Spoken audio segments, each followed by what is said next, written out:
Danny Hébert, comment ça va? Martin, ça va très bien, et toi? Ben, quand je te vois, c'est signe qu'on t'avait de tirer des lignes à l'eau. Oui, monsieur. Fait que ça va très bien. Là, je te vois arriver avec quand même plusieurs types de cuillères différentes, puis je t'avouerai que j'ai de la misère à voir vers où tu t'en vas.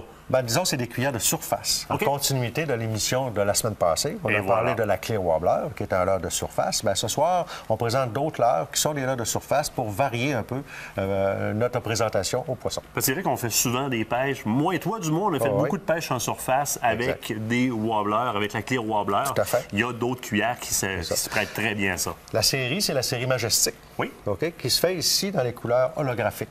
Classique, l'holographique. Exact. Belle réflexion. Absolument. Donc, ça maximise l'impact des rayons du soleil et c'est éclatant. L'effet est éclatant. Oui, regarde ça. Là, c'est... Donc, oui. l'attraction du poisson, l'attraction de la cuillère pour le poisson est vraiment là, maximisée. Surtout en surface. Absolument, il n'y a aucune contrainte. Il n'y a pas de contrainte. Le soleil vient taper directement sur la cuillère. La pression se fait Et on a l'effet très visible. Exactement. On a aussi les cuillères UV. Cuillère UV, c'est devenu un classique chez vous? Oui, bien, là, on a plusieurs modèles. Mais le UV, lui, c'est la cuillère, c'est la couleur qui va ressortir très fortement. Et on va l'utiliser en eau un peu plus trouble, les eaux un petit peu plus brunâtres. Donc, il va permettre de maximiser le visuel et l'attractif de la cuillère. C'est un peu, on pourrait dire, l'effet blacklight, un peu, le côté effectivement, fluorescent tout à fait. bleu. Exactement. Très attractif. Et évidemment, en eau trouble, ça fait un point lumineux bleu au loin. Exact. Et quand ça capte l'attention de notre poisson. Oui. Ça se fait dans différentes grosseurs. Ah oui, je vois que dans tu le l'as mis 4 des plus pouces et grosses. demi aussi, c'est ça, effectivement. Donc, tout dépendant des zones de pêche, on va ajuster notre grosseur de leurre, tout simplement.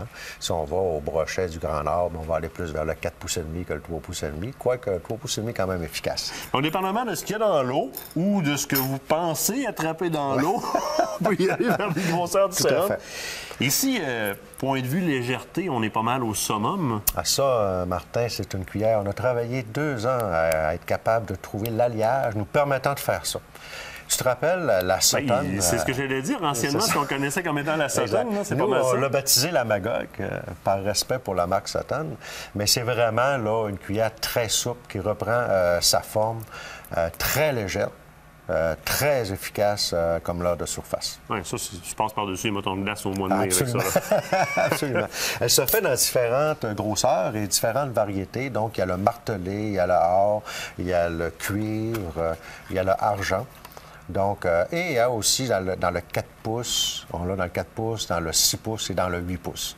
Donc, on ajuste notre leurre en fonction du territoire où on va. On voit très rapidement que quand c'est martelé, là, je regarde l'écran, puis on voit que la lumière fuse de tous bords, tous côtés, dans le sens que ces perforations-là font comme une coupole, donc plus de visibilité qu'une lumière, pas une lumière, bien oui, une lumière.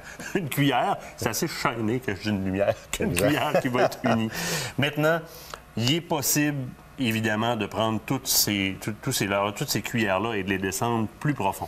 Effectivement, c'est possible de les utiliser en profondeur. Ça prend un instrument, un bon petit instrument magique pour faire ça, et on appelle ça un marcheur de fond. Et voilà, un ami marcheur de fond. Oui, effectivement. Donc, le marcheur de fond va nous permettre de faire descendre notre leurre à la profondeur que l'on veut. Ces cuillères-là, donc, compte tenu qu'elles sont de surface, évidemment, dans le fond, elles vont avoir tendance à relever et avoir un effet un peu erratique. Donc, un pouvoir attractif différent d'une cuillère tournante là, qui n'a pas cet effet-là. Donc, on fait tout simplement attacher la cuillère au bout d'un monofilament d'environ 48 pouces de long, tout simplement. Et au bout de ça, vous pouvez mettre un trépied ou encore vous mettez un hameçon président avec un bon gros verre, et puis vous descendez à la profondeur. Vous ajustez, c'est ça, votre ligne s'ajuste là, s'accroche là.